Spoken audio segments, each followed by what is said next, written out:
Hey everyone, quick look at this. See that? Almost 98% of you watching aren't subscribed yet. Subscribing is the best way to not miss any new infidelity stories and support what we do here. It's free and it makes a huge difference. Hit that subscribe button below. Okay, now to today's story. Look, something happened. Something I ain't proud of, especially not in the dead of winter when everything feels so raw. It's been weighing on me, heavy like a wet wool blanket, for, well, too long. I gotta tell someone, get it off my chest before it freezes solid inside me. Don't judge me too hard, okay? Life ain't always clear as ice, even when you wish it was. This is about Henry, my roommate, and something I saw that changed, well, just about everything in the coldest way possible. It was a Wednesday, I think, or Tuesday. Winter days all blended together, didn't they? Just gray days bleeding into one another. I don't know the date. Does it matter?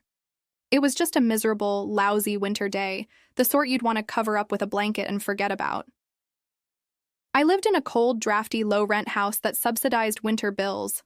My roommate was Henry, just splitting bills and sharing the icebox. Kitchen. We lived our own lives, huddled in our own rooms for warmth. We basically just nodded in the hallways and complained about the ice outside. Very festive.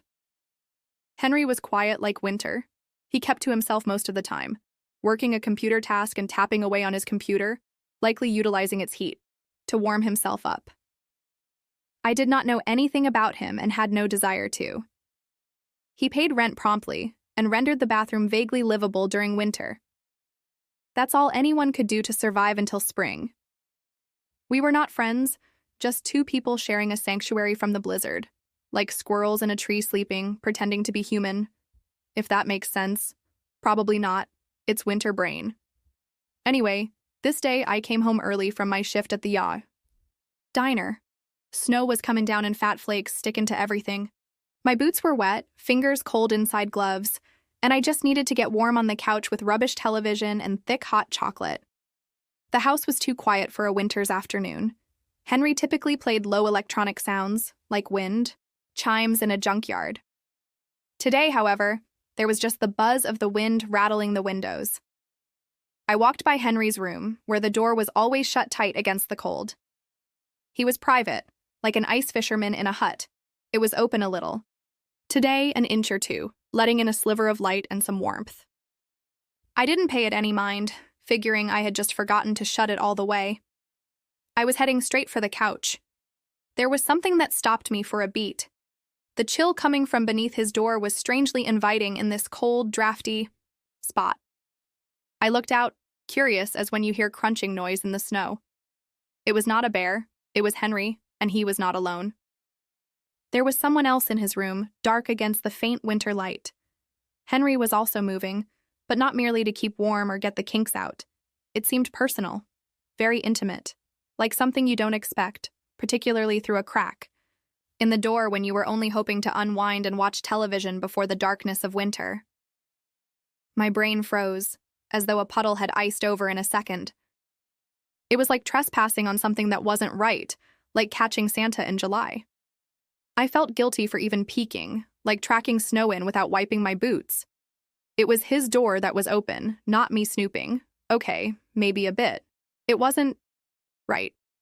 What I witnessed in the darkness, I backed off slowly as on thin ice after a thaw in case it cracked.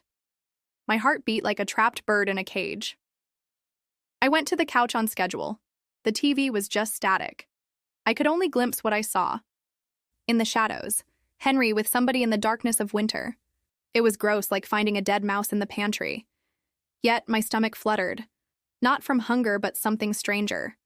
Like sledding down a hill and hitting a bump, plunging into the unknown cold. Disoriented, afraid, but also something. Something I couldn't define with my frozen fingers. It was just strange. So strange. It was just the start of things getting weirder, like an endless winter.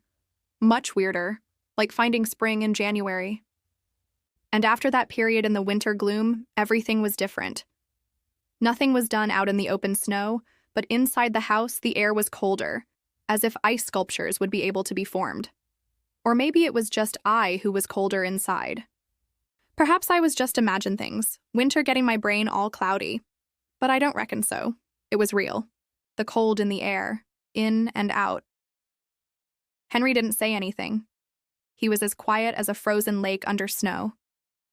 Even more silent, he was always sort of there but not there, like a ghost in a winter attic. Now he was unseen, like a snowflake melting on warm flesh. He'd rush by, head lowered and shoulders stooped, grumbling something I couldn't hear, like air through fissures.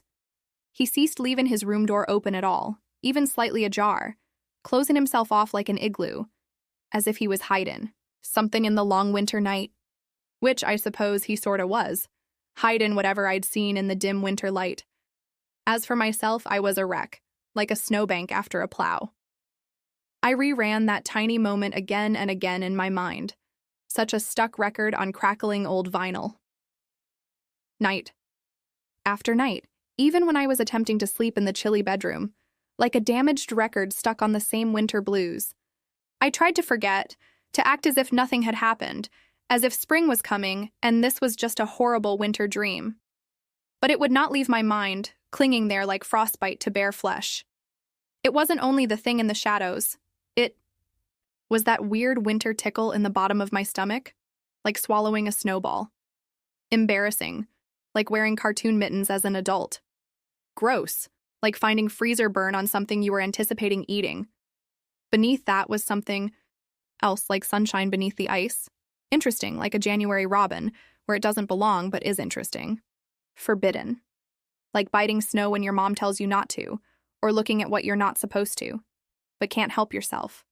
Like trying to peek under the ice on a frozen pond. I watched Henry closely, like a hawk on the lookout for a mouse. Whole. Sounds strange, but I couldn't help it. I listened to hear him move, like hearing to see if the ice is safe to cross. Guess what he was doing behind that door, like reading snow tracks. If he was doing it again during winter darkness, it was idiotic, like going for warmth next to a snowman. Really idiotic.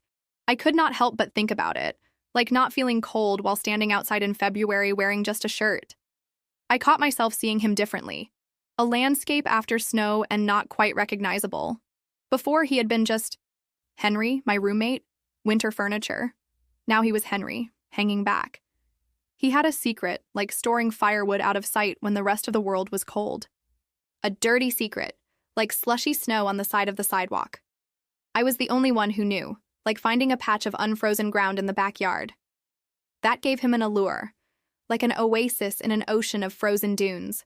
Beautiful but deadly, like an icy waterfall. I noticed things on him that I never had before, like the patterns on a snowflake. He awkwardly walked around in the chill. His hair dangled like icicles from a rooftop. Maybe this sounds even dumber than those cartoon mittens. I recalled being the one in his room, to experience that winter closeness, to share with him the warm shadows, to do the thing I experienced in the gloom. I told myself to stop, like telling the wind to cease in a blizzard. Knock it off, the way you thaw ice with bitter words. He was my roommate. It was crazy, like wishing for summer in January. Wrong, like shorts in a blizzard. But thoughts kept recurring, like snow falling when you're tired of it. Like weeds in a garden, you know? You pull them up, but they grow back, even in frozen ground. No matter what, winter always returns. It was as if I had opened a hidden door in my brain, like one opens an unplanned-for room in a vacant winter house. Behind the door lay a world I had not considered, as dark as a starless night and as filthy as footprints in slush. Yet it was also strangely beautiful, like the quiet beauty of a snowstorm, and quite exciting. In a messed-up way, like ice skating on thin ice, thrill and danger all mixed up. Real messed up, like finding heat in the middle of winter where you least expect it. And it was all because of that stupid peak in the winter shadows. That dumb, accidental peak that changed everything, like one snowflake triggering an avalanche. Even the frozen quiet after. The silence was deafening now, like the quiet after a blizzard, dense with unspoken truths buried in the snow. Tension. It was as thick as a woolen scarf clinging to the air, ready to splinter like ice cracking beneath one's feet. I battled myself for days, like attempting to keep warm during a blizzard while wearing only a light sweater. It was as if two Arias existed in my mind, one warm and sensible, the other frozen and wild. Arya said, "This is wrong. He's your roommate. You saw something private. Forget it." Like it never happened, like a melted snowflake. The other Arya whispered other secrets, things I didn't want to admit, even to myself, under my blankets. Interest in the shadows of winter. Yearning for the warmth in the chill with Henry. Admitting it makes me flush, as in coming in out of the cold to the fire. It was ridiculous, like needing a beach vacation in February. I knew it was insane. He likely didn't care about me, just saw me as another ice cube. He barely spoke to me, even if he had. This felt wrong, like planting summer flowers in December. Roommates don't do this, do they? Like penguins don't fly. Do penguins? I wasn't certain. No roommate manual to consult. Nothing in the snow. It wasn't right, like breaking some unwritten winter survival rule. The feeling was intense, a polar vortex drawing me to him, a magnet to his room, his winter retreat, to whatever he was doing in the dark. I remained in the kitchen, feigning tea as he made coffee, cupping his palms for warmth. I wished for any type of conversation, even the weather, to be near him, like a moth to a low fire, to see if he felt this same frozen tension as well. He seemed immune to winter's chill, walking stiffly as though wading on black ice. Stiffer than usual, though, like a penguin on roller skates. He'd grumble hello, get coffee, and hurry back to his room, back, to his cave, as if he was afraid of me, like I had the flu. Or perhaps afraid of what I knew, that look in the darkness. Or what I felt, this forbidden heat. Perhaps he felt it as well, and that unnerved him, such as a January heat wave. I have no idea. Men are strange, like snowflakes, unique and mostly cold, much like winter. I attempted to divert my attention, paying no heed to the wailing wind. I took on additional shifts at the diner, plodding through the snow. Spent the night with my friend, Lisa, pretending it was an ordinary winter's day. We saw a confused action movie that was full of summer concepts that didn't belong in the chilly gloom. Nothing worked, like trying to warm up by holding two icicles together. Thoughts hung around, suspended in my mind, like a persistent hum that refuses to be silenced. Henry. His room. A darkened glimpse. A shiver of warmth combined with a chill. I tried to scrape my brain clean like shoveling snow. I went on a date with a nice guy from the diner, as warm as lukewarm coffee. He took me to a cozy pizza place and we talked about something predictable, maybe hockey. It was boring, like watching paint dry. Seriously boring, like a snow day with nothing to do. All I could think about was Henry in his winter cave, doing that in the dark. There was nothing else. The world was like a snow globe. It all seemed unreal, a dream in the winter mist. Only this fixation, like a desire for hot chocolate in winter, a fixation on my shy, odd roommate, the winter recluse, and on something he did behind a shut door. In the darkness of his room, I overheard something I shouldn't have, such as looking under Santa's beard and discovering he is just your uncle. I couldn't help remembering it, like the bite of winter wind in my cheeks. Regardless of how I tried to suppress it, it was like trying to erode a glacier with a hairdryer. Regardless of the fact that I told myself to be sensible and normal, my mind would not listen, like a vehicle that will not start in the winter. It had a mind of its own, was frozen and in chaos, like a winter storm. I had to change direction and go straight to you. It drove me mad, like climbing a wall of ice.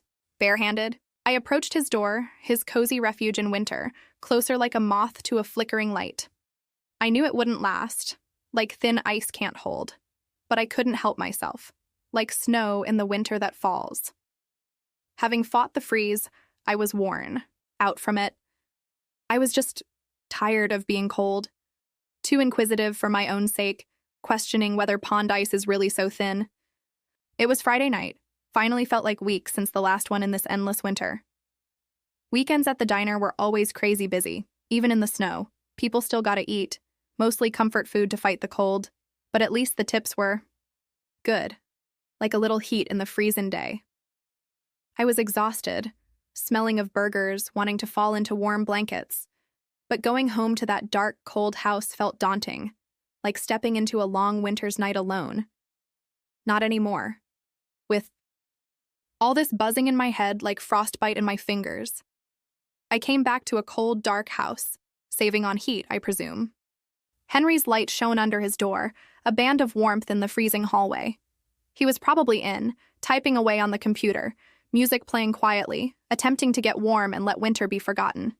Same winter pattern. Yet tonight was different. Thick like the air prior to a snowfall. It was as if something was going to take place, as if the ice was ready to break. I felt it in my belly, that winter feeling. A stronger flutter, a tremor. More insistent, like wind before a storm. I went to my room, slipped on comfortable sweats, and layered on sweaters. I tried to sit and watch TV to escape the winter outside, but it was just static, like a frozen radio. It meant nothing, like seeking warmth from an electronic fireplace. I kept staring at the wall separating my room from Henry's, the cold barrier of our winter solitude. I stared at it, hoping it would say something to me, deciphering ice patterns for truths. It was as if it held the secret of winter. My heart was pounding, faster than it should be, just sitting on the couch bundled up in blankets like a snow fort. I arose and walked the room like a caged tiger, seeking to warm up, back and forth like an icebound penguin. I couldn't remain seated. Too much pent-up frozen energy. My mind was muddled by winter doldrums. Restless, as a bird in a storm. Drawn as a compass needle to the north in winter. To his room, an island of light in the chill. Drawn to him as a river to the spring thaw. I told myself to stop, as in telling yourself to quit shivering from cold, to calm down, like quieting the wind. Just go to bed and forget the nonsense. Another winter night. It was late, I was tired, needing sleep, hibernation time. But my feet wouldn't listen, like sled dogs downhill, impossible to stop. They walked slowly as though propelled by instinct. Out of my room, fleeing the winter cave, into the cold hallway. Toward his door, the faint light and warmth. I halted before it as though reaching a frozen cliff face. The dew was tightly closed, sealed from the winter chill. The light leaking beneath it was the only sign of life inside the winter house. It was quiet, with only the wind whistling through the eaves like a lonely song. No music tonight, just silence. Just quiet. The kind that deepens the cold. Holding my breath, I listened for a heartbeat in the winter woods, hoping for life. Nothing. Just the hum of the house and old pipes groaning, and my heart thumping like a trapped bird against the storm. My hand, it just lifted, like ice rising in a freezing lake. Like I wasn't even doing it, like something else, some freezing force, was compelling me to do it. My knuckles rapped on the wood, cold wood against my cold knuckles. Softly at first, like snowflakes landing on a window pane. Then louder, like ice cracking on a frozen pond. Knock, knock, knock. A winter rhythm in the silent house. Silence, thicker than the winter snow. The wind let out a solitary tune for an instant. I wasn't sure he heard me, oblivious in his world of computers, fleeing winter. Maybe he was just pretending I was the wind that rattled the door. Maybe he'd act like I wasn't there, like spring was just a step away. Maybe I'd better go, return to my cold room. Pretend I didn't knock. This foolish thought never occurred to me, like winter never existed. Then I heard it, a sound shattering the winter stillness. A chair scraped against the floor, like ice on ice. Footsteps came towards the door, slow and uncertain, like treading on thin ice. My stomach turned, a cold winter flip, butterflies or perhaps fear of crashing through the ice. Excitement, like finding a warm fireplace in a blizzard, remains, even now in winter. The doorknob was rotating slowly, like melting ice. Click. a slight sound in the winter's stillness. The door began to open, inch by inch, slowly, like a crack in a frozen lake. Henry stood in the doorway, a winter ghost in the dimness. He gazed at me as if he hadn't seen me all winter. For the first time in ages, he truly saw me through my winter fog, not around me as if I were furniture, but right at me, right in my eyes, like he was seeing me for the first time under the winter sun. And something in his eyes. It was different too, not the usual winter chill. Something. Like maybe he was feeling it too, this frozen tension. Perhaps it would signal the end of the winter freeze. He stood in the doorway, illuminated by winter light. We regarded one another, breath clouding in the cold. Time stopped. A frozen lake. The house held its breath, anticipating what would happen this cold Friday night. His hair was disheveled, as though he'd warmed his hands. He had on a t-shirt and jeans, his winter uniform. The view tonight seemed new through the lens of winter. It seemed bare, like showing skin in cold was making a point.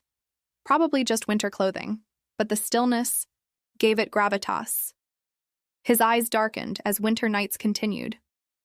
There was a hidden storm behind them. Something beneath moved, yearning for spring and desperation during nights, hoping to find thaw in those frozen eyes. "Yeah?" he finally said, his voice gravelly like winter snow. He looked uneasy, as if he were skating on thin ice. His apprehension prompted me to walk across or jump into a snowbank. I was at a loss for words, brain gone blank. No sense of humor, only winter foolishness. Just, hi, weaker than a summer hello in January. Foolish, as if in sandals in the snow. He nodded, black eyes locked on mine, holding until spring. He sensed something was amiss in the cold corridor beyond a simple hi, but said nothing, as was usual for winter. Guys are snow prints, leaving you to wonder. I stuttered, trying to express my desire for warmth. I wanted to talk? Ridiculous as a picnic in a blizzard. Talk now? In this cold corridor? Good try, Arya. Think quicker before you freeze.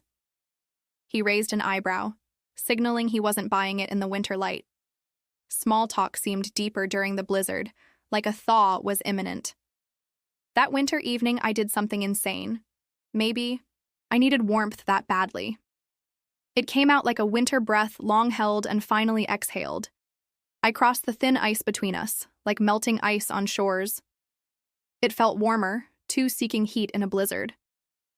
I gazed into his cold eyes for warmth. I spoke softly like spring's first drop breaking the silence. "May I come in? It's cold." He remained motionless, measuring my existence in the gloomy winter light. Time stood still for a while. Then he nodded slightly, like the first promise of spring after winter. A nod indicated I might enter to get warm.